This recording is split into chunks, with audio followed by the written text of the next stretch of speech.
And we're back. This time I'm going to show you how to create a wave glitch transition in Premiere Pro. I've got these two video clips right here, and I want to create the transition.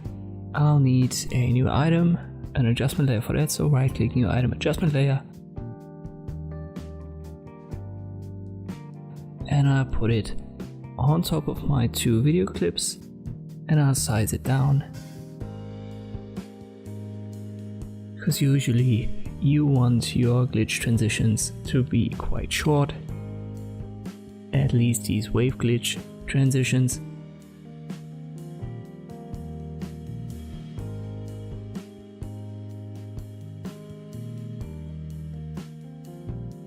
Let me make it even shorter,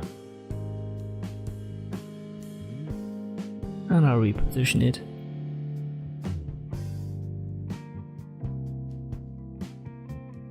But that should be fine. So now we'll need the effect, so we go to effects, type in wave warp, and under video effects distort you will find the wave warp. Just drag and drop it on your adjustment layer, then go to effect controls and there it is. And you can already see the effect. As the default wave type, you can change it to lots of types, but we want to use noise in this tutorial. Let us increase the wave height, and you can see the effect better. If you change the pinning, you've got the effect not as much applied on the edges.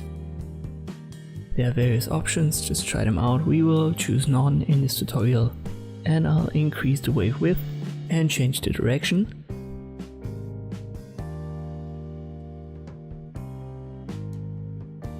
Let me show you how it looks right now. And now I'll increase the wave speed, and you will see the difference if I play it again. Let me increase the width a little bit more, the height,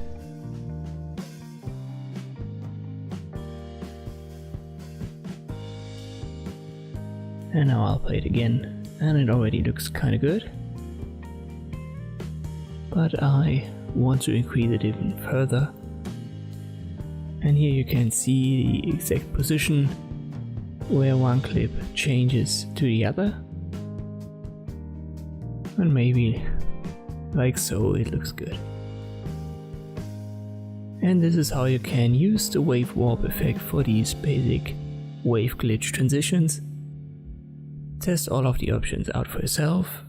Have fun with it. Thanks for watching, and I'll see you next time.